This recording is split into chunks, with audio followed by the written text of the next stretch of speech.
Hello and welcome, or welcome back to the Daily Dharma. My name's Dina. This is Empressive Warrior. Thank you so much for joining. So we're starting off today with some pre-messages having to do with the alchemization of the personality and the identity. So this has been a recurring message coming through in the last several days, but this message is interesting in that some of the cards are referencing the reading that was done yesterday, as far as like there's some type of alchemy or transmutation of an old pain, old narrative, or old complex that is being transmuted through self care and some type of activation or inspiration with gathering with community or like minded individuals or the urge to do so.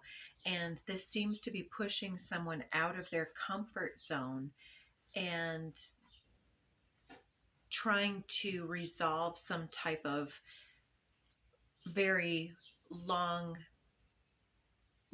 and enduring pattern within one's makeup.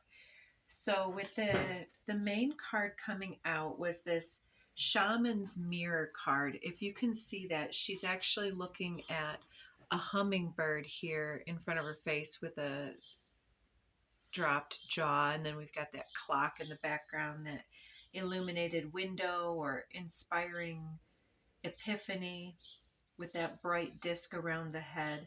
It's like something that she was with this pink rose, even youthful or hadn't quite faced previously. And so this shaman's mirror talks about the ability to see fault with others or the ability to see fault with self, and how our estimation of who's right, who's wrong, who's doing something too much or too little is based on a lot of situational things. And there's some type of message or download that you've been receiving in recent days or weeks, or call it what you will, however long this period has been going on, where there's been something you've been attempting to more fully unpack. And it's been complicated and made extra complex because some of the things that you're unpacking were handed to you and you were born into these situations, narratives, or so on. And so breaking through that level of reciprocal awareness between self and other has been something that's been ongoing, like we said. But with Shaman's Mirror, it talks about also the inability to break through some previous layering of veils, fears, personal strengths, or belief about the self versus the self doubt and minimization of our passions or something like that. So the shaman's mirror, the shaman comes at a time where there is something that needs to be recognized within the shadow space. And yesterday's reading, it came through very symbolically. I hope that some of you liked that style. I really enjoy it where there's less advice and more painting of a story. It to me seems more interesting and more something that I can take and apply to my situation. So yesterday's was it. The first two cards out seemed to be talking about the return to the mother tree, the mother's lineage, and something about our ability to be centered and aligned and in our compassion, in our higher heart, and be moving beyond the mental aspects of judgment and that type of contemplation, and to move into the higher realms of self awareness and self contemplation, self actualization, which then is taking the awareness of other people, and it's really deepening the complexity that you are able to witness. And so it's something about a lesson that you were possibly not ready to learn, not because you hadn't deserved it or anything of that nature. It's about the divine timing behind something that we have, whether we've been delayed or detoured, distracted. Everything blooms in its own sacred timing, I want to say. And so the shaman's mirror is like something from, I want to say, beyond the veil, however you describe that, whether it's ancestral angels, guides, guardians, or your higher self, or just reflection in the mirror of time, space, in our friends and in ourselves. Like, oh, from aftermath of a situation, as things start to really resolve within us and integrate into our biochemistry with this alchemy card, we may not understand the impact something has on us. But then there's a lingering impact, whether it's for the good or for not so good, that situations and people have upon us. And that can then further deepen our understanding of how that interaction can either supplement or detract from our process and our passions and so on. So there's something here about really needing to get back into some type of activating circumstance. It looks like maybe you've taken some time to set yourself apart and for your growth cycle and the integration of your healing. So I'm seeing also a couple other for the pre-messages, and then we'll move on. I appreciate your patience. Return of Spirit comes out under this deck. That's the namesake of that deck. And it talks a lot about frequency of the return of spirit. Like we're talking about the return to the mother tree yesterday. It's about the return of the true essence of self, the one that remains there and ever present within our center, within our core, that the veils kind of may seem to push us to the outside, to the perimeter of our awareness. And so we're not centered in our energy, or we can come back into the center. I feel like I got off topic here. The return to spirit. Yeah, the return to the tree. It's like being able to follow those situations and the evidence of our reaction and response and the way that we hold that energy in our beingness, and then how we use our opportunities and energy going forward from there. So it's also here reminding us that certain situations leave us disempowered and feeling drained or empty, but other ones really gear us up and inspire us to keep going and to go forward and to continue doing whatever we define our sacred work or in the world, or something that really lights us up and brings us hope and faith and peace, love, joy, a sense of hope and belonging. Whatever it is for us, we need to replenish that energy within ourselves here. So in addition to that, that return to that energy of our origin helps us to sift through and say, okay, yeah, this belonged to this person. This was really something that stayed with me, that remained important to me throughout all of these different situations. When I was challenged, this is the thing that sustained. This is the thing I left behind. And so it can be talking about situations that arise as well that challenge us with various levels of triggers. Certain triggers can make us feel betrayed, or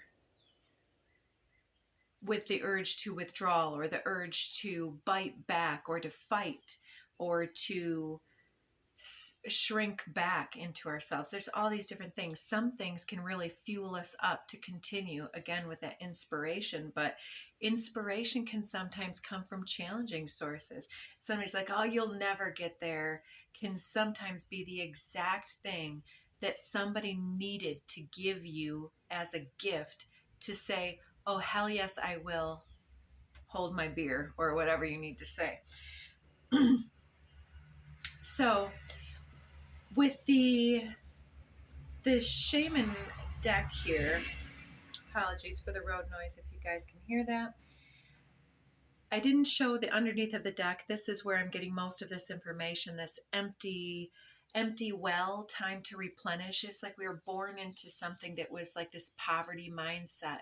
And we've been learning all throughout time how to appropriately center and align and stay present with who we are at our core in ourselves. And so to replenish this essence of self, to be able to integrate and to fully receive the goodness and what sustains, and to not only dwell in that which challenges us or forces us to constantly be nitpicking or tearing apart, slivering off our own essence for fear of what could be wrong with us as we move into community situations and gather with others. Are we left always feeling something is lacking? And is that because we are not able to receive the right energy? Are we dwelling in the wrong energy? Is it a pattern? I'll let you decide that. But at any rate, whatever you are seeing seems to be a message that's coming through some type of ancestral guidance or so on. This maternal legacy that was imbued upon you, almost imprinted upon you, is then being released. The more you that you are willing to receive and to foster and cultivate, the more self-actualization that you engage in, the more that spiritual essence of your divinity continues to accumulate and magnetize back into yourself and empower your energy.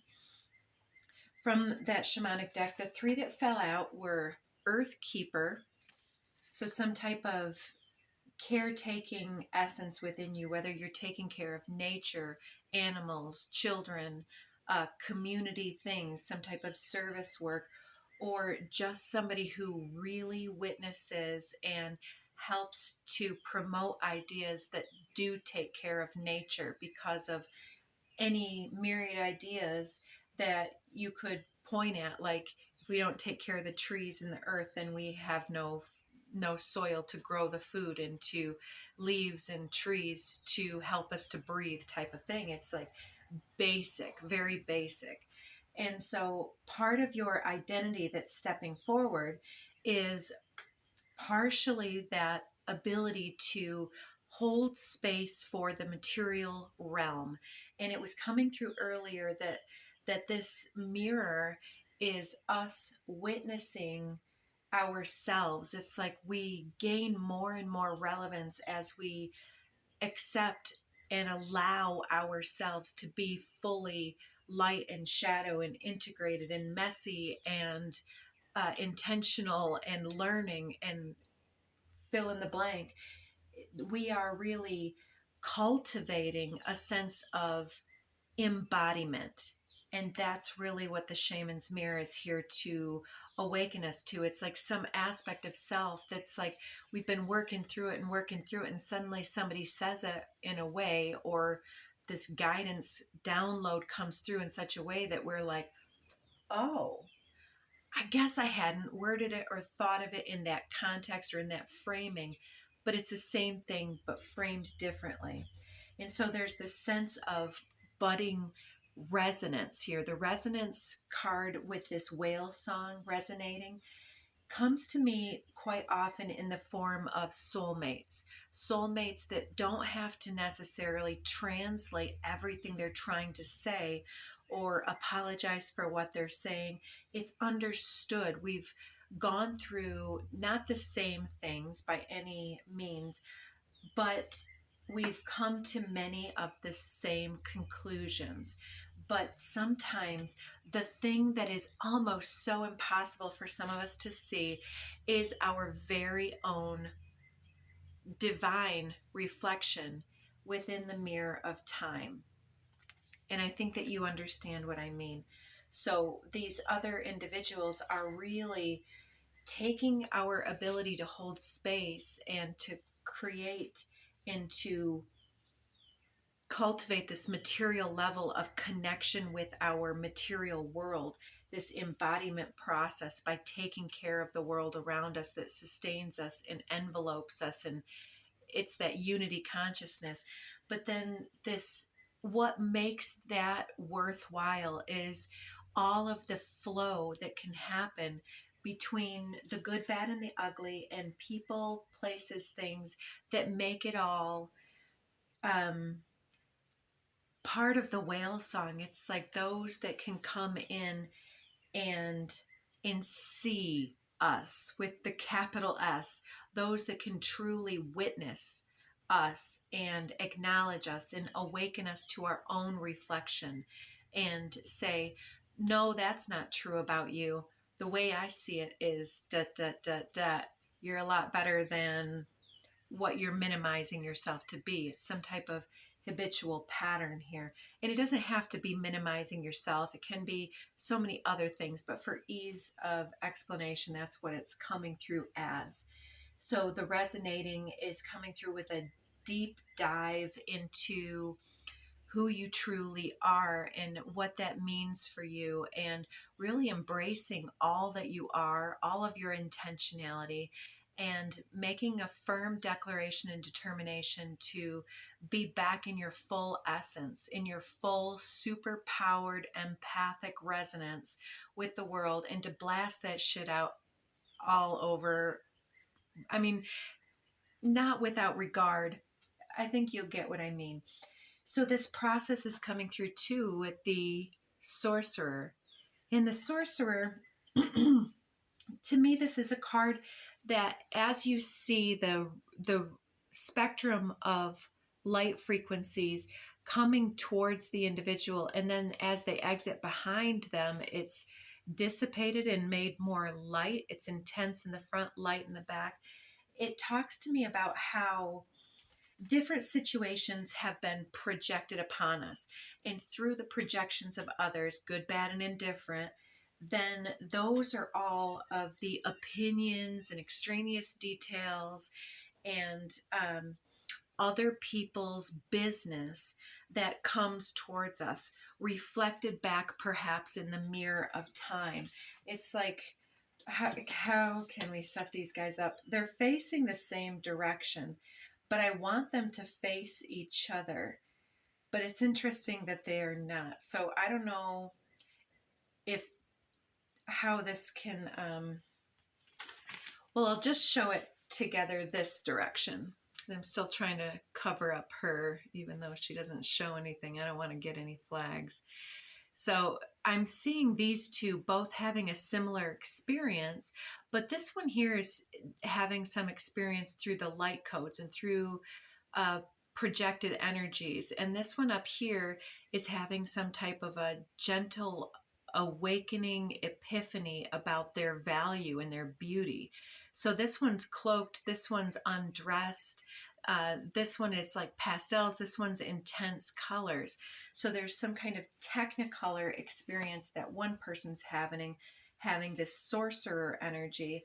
And the sorcerer is an energy of somebody, I feel, that is external to yourself, that is resonating with you with the objective of needing to keep the earth, needing to keep the consciousness fueled and engaged, and to do some type of alchemical maintenance on the earth, so to speak. And so even though your experiences are different, there's something that is going on here that's quite interesting. I see that the sorcerer also may be somebody who is a manifester that manipulates energy. And I say manipulation loosely. Everyone's always attempting to impose their objectives, even when it's our objective to serve another or something that seems external to self, we can always do these things in a self-serving manner, because at some level, our choices are always our own. Even if we're forced to go get a job, we don't have to go get this job. We're not technically slaves. We choose this for a reason. And so I think I'm going to leave that there. I don't want to get too far into that. But so the sorcerer is using this energy to, it looks like, to somehow shed light and perspectives upon other people's narratives, and trying to gather this resonance with the individuals that are bringing these more intense experiences their way, while this shaman's mirror individual is more like this earth keeper energy, kind of over here working more from receptive energy, this one more assertive energy. That's why the sorcerer comes through with that magician like energy of conjuring, shifting, molding, sculpting a situation, where the earth keeper is kind of more about a neutral business, just doing things for the right reasons, trying to stay apart from something in a way. But yeah, there's a gathering here. Maybe you guys are working together. Maybe there are other players. Let's get some archetypal cards, and pardon me a moment while I adjust this so I can watch my timer. All right, we're getting there. Let's see some energies for the Earth Keeper. What archetypal energy is the Earth Keeper working with? We've got the desert. Isn't that interesting? Because I was getting that imagery of the Earth Keeper needing the water of resonating. So this desert energy is like staying withdrawn. Yeah, and I've already told this story a whole bunch of times for the returning viewers, but like when I left my day job and I was working from home, I witnessed, not right away, but in short order, how there was a lack of creative influx when I stayed away from other people. Your own energy gets recycled and recycled, but we get a lot of intuitive hits, we get a lot of creative downloads, and a lot of reflection through dealing with people that are good, bad, and indifferent. Indifference seems to be really neutral. Indifferent, the middle way, those that are neglectful by lack of attention, can be something that's coming in the desert of the childhood in that way, or desert type relationships, splitting the deck to the animal and the hunter. That to me seems interesting as well. It gives animal and prey, especially with this indifference and manipulation here. We've got to be careful about the ways that other people are engaging their energies, and just to be watchful more than anything. But there's something here that is replenishing with desert. Let's get a card for this sorcerer energy. What kind of archetypal energy is our sorcerer working with in the context of this situation here? We've got the ring. This individual is also their own time master and portal keeper, it looks like, with ring, and I'm seeing that as this whale song resonating. You see that portal that this whale is moving through. It seems like even though they're coming through with this sculpting manipulative energy, they have the idealistic type intention of again creating some type of connection, some type of recycled energy, some type of a return of this sacred energy, because the ring here is this cosmic flux and flow. And there may be some resonance with the empty well. Exactly. Okay, yes, that makes a lot of sense. See, one of the portals here, again, with that scarcity consciousness and inability to see ourselves until we deal with each other, there's some type of sacred identity recapturing, recalibration that's going on perhaps between the two of you, or several of you in this community that's gathering for this lightning rod activation to reconcile and return your energy to the spiritual knowledge of who you are and who you are meant to be here. So this person potentially comes during a time where one of you is needing replenishment, and perhaps you're, like best friends trying to, call each other like, oh, you'll never believe what Sally did at the office today. Oh, yeah, well, so and so, this, that, too. And, it's not a vent session, but it seems like part of this ability to say, like, oh, well, why are you so mad? Or, oh, that person's such um, a bad person. This person can actually reflect healthy reflection in that shaman's mirror here, where they can say, oh, well, even though they said this challenging thing to you, it could be that this, and this was going on. And then that kind of helps them to have this other layer of reflection that doesn't come through fear, but comes through this healthy reflection of, well, it wouldn't make sense if that person said this thing. And if they did say it and mean this part isn't true about you.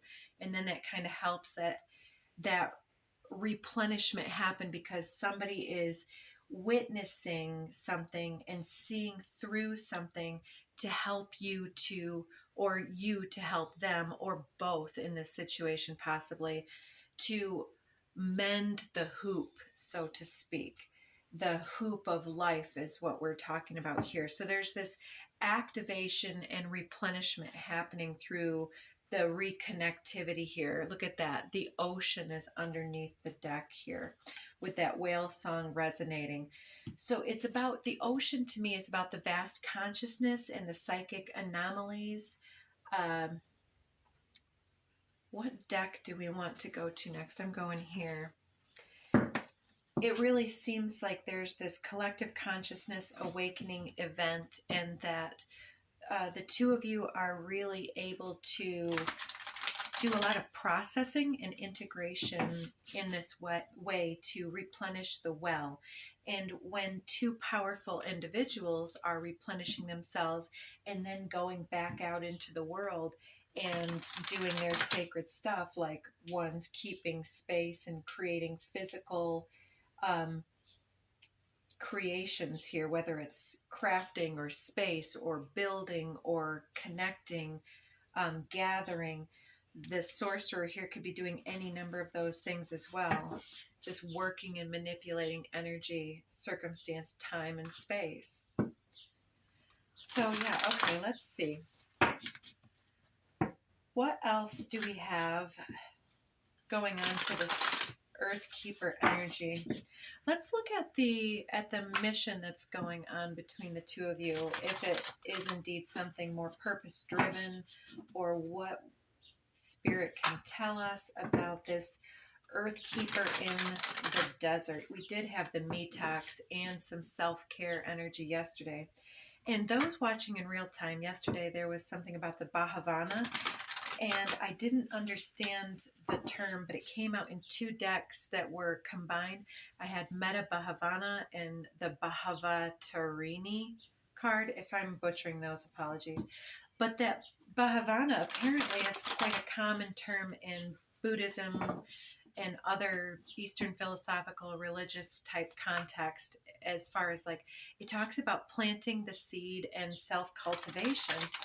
And that's exactly what the reading was all about yesterday. In fact, we did even talk about planting a seed and how we are often star seeds planted here on the earth.